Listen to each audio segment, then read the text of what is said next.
ఈ వీడియోలో మనం క్వశ్చన్ నెంబర్ 5 ఎలా సాల్వ్ చేయాలి నేర్చుకోబోతున్నాం. క్వశ్చన్ చూసినట్టయితే a man uses a crowbar of length 1.5 meter to raise a load of 75 kgf by putting a sharp edge below the bar at a distance of 1 meter from his hand. ఇది ఏంటో చూద్దాం. So ఇక్కడ మనకి ఇలా ఉంటుంది crowbar అనేది. ఇక్కడ మనం ఎఫర్ట్ అప్లై చేయాలి, ఇక్కడ మనకి లోడ్ అనేది ఉంటుంది. ఇలా ఉంటుంది, ఇది లోడ్, ఇది ఎఫర్ట్. ఇప్పుడు ఈ లోడ్ రేజ్ చేయాలి అంటే మనం ఏం చేయాలి, ఇక్కడ ఒక షార్ప్ ఎడ్జ్ ఒకటి పెట్టి ఇలా పైకి లిఫ్ట్ చేయడానికి లేపడానికి అన్నట్టుగా ఇక్కడ ఒక ఎడ్జ్ సపోర్ట్ ఒకటి తీసుకోవాలి. దీన్నే మనం ఫల్క్రమ్ అంటాం. ఇది మనం స్ట్రైట్గా డ్రా చేయాలంటే ఇక్కడి నుంచి ఈ లోడ్ దగ్గర నుంచి ఈ ఎఫర్ట్ వరకు,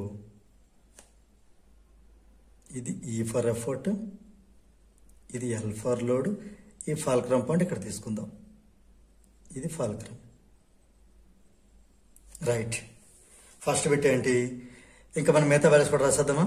లెంత్ ఆఫ్ ది క్రోబార్ 1.5 అంటే ఇక్కడి నుంచి ఇక్కడ దాకా ఇదంతా 1.5 మీటర్. రైట్, తర్వాత raise a load of 75 kgf. ఇక్కడ పెట్టి లోడ్ ఎంత అంటే ఇది 75 కిలోగ్రామ్ ఫోర్స్ ఈ లోడ్.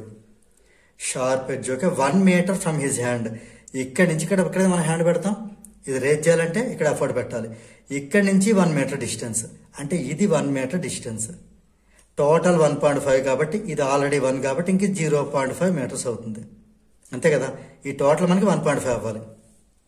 రైట్, ఇప్పుడు ఏ బిట్ ఏంటి అంటే draw a diagram of the arrangement sowing the fulcrum, load and effort with they directions. ఇదిగో ఒక డయాగ్రామ్ డ్రా చేయమని చెప్పారు. అందులోనేమో లోడ్ ఉండాలి, ఫల్క్రమ్ ఉండాలి, ఎఫర్ట్ ఉండాలి. ఇంకో డయాగ్రామ్ ఈ షో కావాలంటే ఇదే మనం ఇక్కడ ఓకే ఏ బిట్ ఆన్సర్ కింద ఇదే మనం ఉంచేసుకోవచ్చు. బికాజ్ డయాగ్రామ్ ఆల్రెడీగా డయాగ్రామ్ మనం షో చేస్తాం, అయిపోయింది. ఇప్పుడు బీ బిట్ ఏంటో చూద్దాం. బీ బిట్ ఇక్కడ చేయబోతున్నాను నేను, బీ బిట్ ఇక్కడ చేస్తాను, కన్ఫ్యూజ్ అవ్వద్దు. ఆల్రెడీ ఏ బిట్లో డయాగ్రామ్ అడిగి వాటి ఆ పొజిషన్స్ అని చూపించమని చెప్పారు కాబట్టి ఆల్రెడీ చేస్తాం. ఇప్పుడు బీ బిట్కి వచ్చేద్దాం. స్టేట్ ది కైండ్ ఆఫ్ లేవర్, ఇది ఎలాంటి లేవర్ ఇప్పుడు చూద్దాం. ఈఎఫ్ఎల్, ఇటు నుంచి వస్తే ఎల్ఎఫ్ఈ.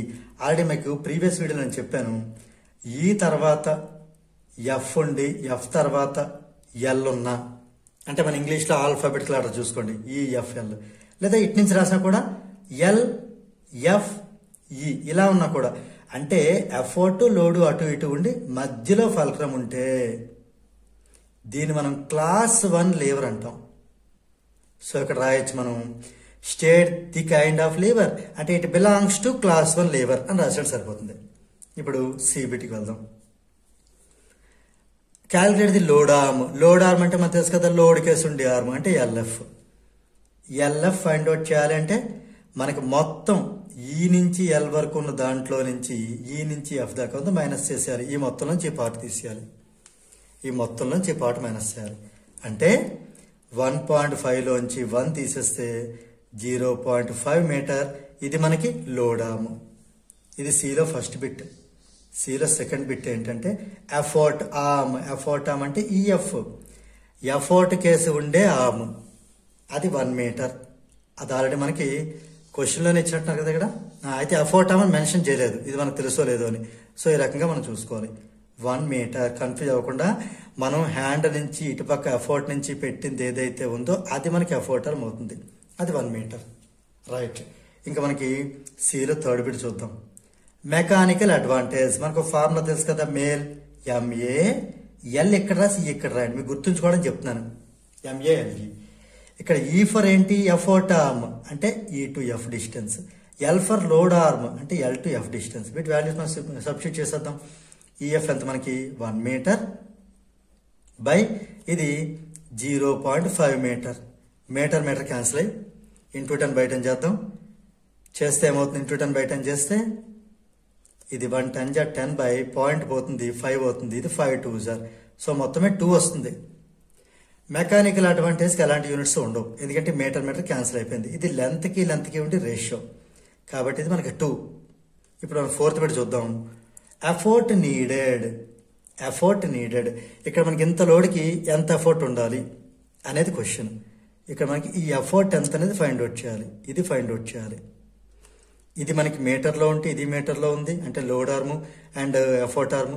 ఇప్పుడు కేజీఎఫ్ అంటే ఇది కూడా సమ్ కేజీఎఫ్లో వస్తుంది, కానీ ఆ వాల్యూ ఎంత అనేది మనం ఫైండ్ అవుట్ చేయాలి. సో దీన్ని మనం ఏంటి అప్లై చేయాలి? ప్రిన్సిపల్ ఆఫ్ మెషిన్ అని ఆ కాన్సెప్ట్ అప్లై చేయాలి. ఈ ప్రిన్సిపల్ ఆఫ్ మెషిన్ ఏంటంటే load into load arm equal to effort into effort arm. అంతే సింపుల్. అంటే లోడ్ వైపు ఉండే ఈ లోడ్ని లోడ్ ఆర్మ్తో మల్టిప్లై చేస్తే ఎంత వస్తుందో, ఈ ఎఫర్ట్ని ఎఫర్ట్ ఆర్మ్తో మల్టిప్లై చేస్తే అంతే వస్తుంది. వాల్యూ సబ్స్టిట్యూట్ చేసేద్దామా? లోడ్ అంతా 75 kgf. సో 75 అని రాద్దాం. లోడ్ ఆర్మ్ అంత మనకి 0.5 అంటే దాన్ని 5/10 అని రాద్దాం. ఓకే, దీన్ని నేను 210/10 చేస్తాను. అలా ఎఫర్ట్ అంతా మనం ఫైండ్ అవుట్ చేయాలి. ఎఫర్ట్ ఆర్మ్ అంతా 1 మీటర్. సో 1 అని రాద్దాం. సింపుల్ కదా ఇది.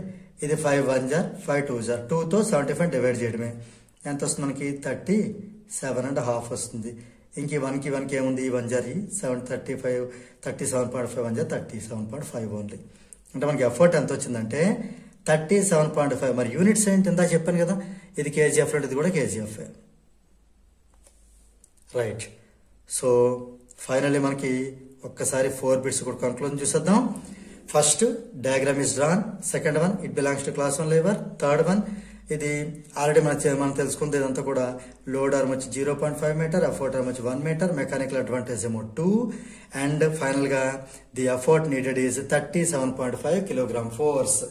దీంతో మనకి క్వశ్చన్ నెంబర్ 5 అనేది కంప్లీట్ అయింది.